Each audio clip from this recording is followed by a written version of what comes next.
Two Girls, One Pod.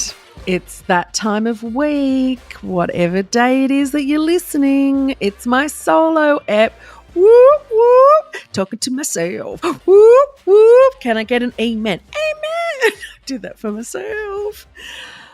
I just want to start this episode with, I don't want to get upset, but with a huge condolences to Jessie Baird and Luke Davies' family and friends. It's a weird one because this has really affected a lot of people, this story, and it's come just before Mardi Gras, so the LGBTQI plus community is really feeling it, as they would any time of the year. But also, I just want to say a few things that might be popular, might not be very popular. They have got a lot of media attention, and I believe they should. This is a horrific, horrendous and heinous crime that is so incredibly preventable. The police have got a lot to answer for allowing one of their own to have a gun, to take that gun with him home. The fact that there was 3 men involved, the fact that one of them was a celebrity, made sure that this got the media attention that it deserved. Unfortunately, we've lost 10 women this year already that haven't had the same media attention.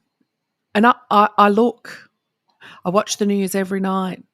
I Google things. As soon as I hear of a woman being killed by a man, I look to see if it's in the news, if it's breaking. It never is. I think this is a huge, obvious sign that when it involves a woman, it's so forgotten because it's just normal. It's just, we're used to it. It's boring, whatever. She may have even brought it on herself. When it comes to the fact that there were 2 men involved, made a huge difference.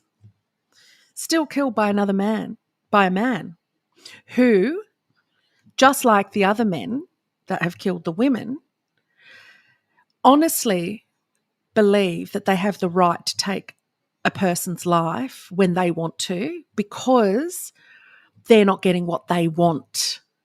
You do not hear about women doing these things. I had a DM sent to me the other day where someone put up a meme or something funny, like, you know, just how useless husbands are, blah, blah, blah. You know, not funny at all.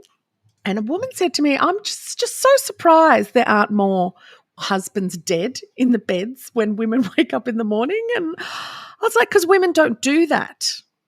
That's the difference. Is it inherent? I don't think so.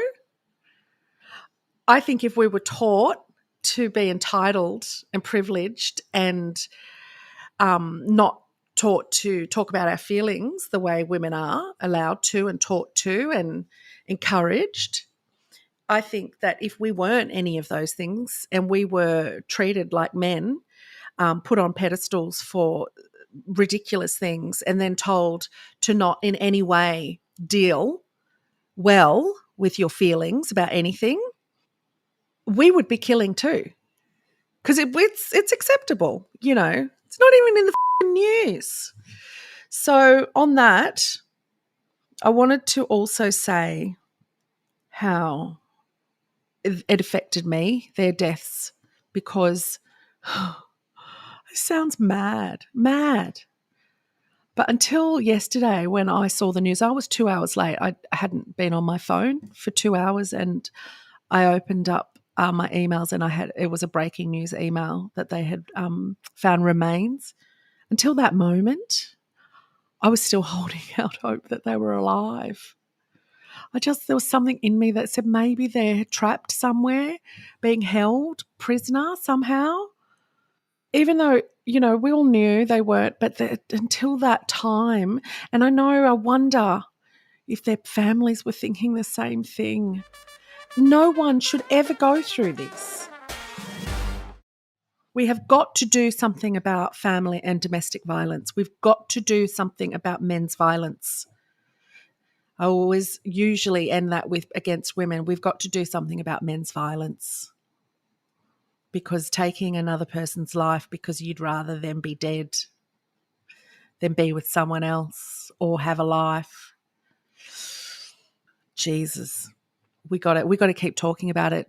So I'm talking about it to you. So please talk about it to someone after you listen to this. Just talk about it to someone. And we need to talk to men. What do you think?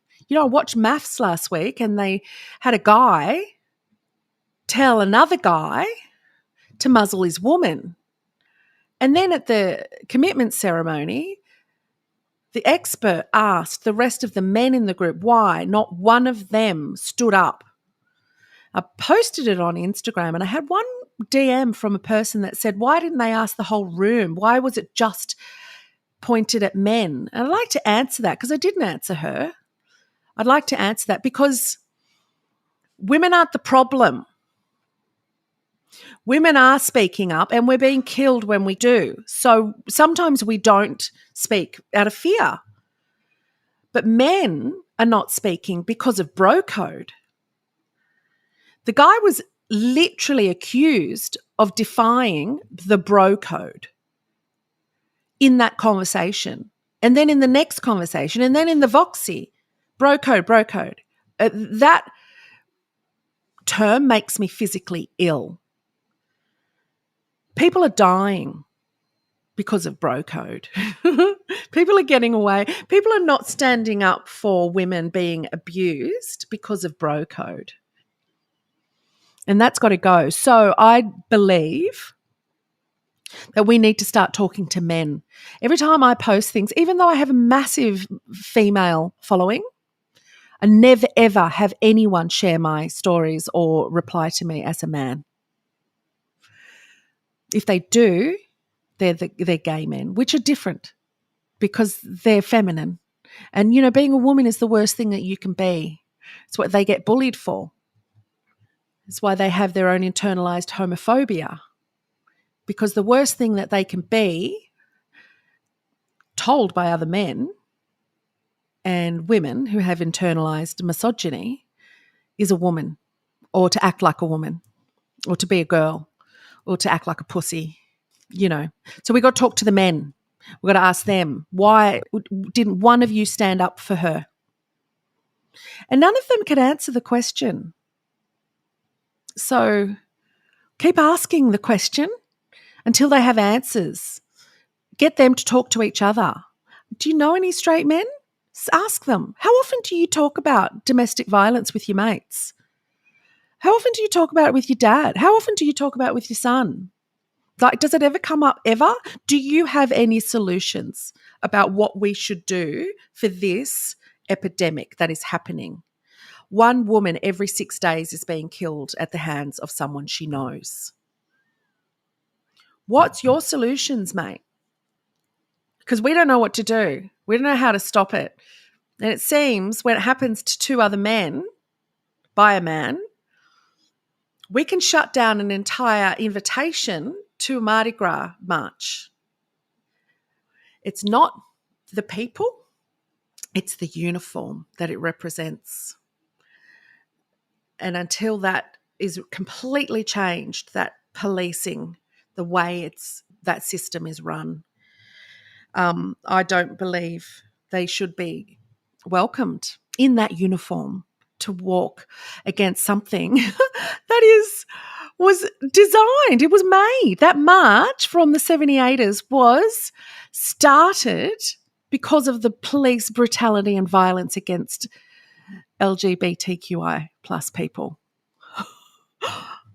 And everyone's like, but we want to let's not divide. We're divided because of them. When they changed the system, oh God, I shouldn't talk for these people. And you know what? I got absolutely bollocked on Instagram for saying straight people should not be weighing in on this. I'm only saying what I'm saying because of the ally that I am and the things that I've heard from these people who don't have the voice that I have, that I happen to agree with. So it is my opinion, but it is not just my opinion. I'm repeating people's opinions that don't have a voice, who either don't literally have a following, or the people that DM me that say that they've been bullied so badly into silence that they wouldn't dare. But thank you for saying something on that post, because I had a lot of beautiful thank yous. And I said to each and every one, you don't have to thank me. Tell me more of what I can do. I'll thank you for telling me. And on that note, be kind, obviously, to each other, but maintain the rage. It's okay to be angry about this. Don't let anyone tell you that anger doesn't get you anywhere and protesting doesn't get you anywhere. It does. It's the only thing that gets us somewhere. It's the only thing that makes change happen. So get angry, stay angry, maintain the rage, talk to each other, be kind. But if someone needs it, give them what for.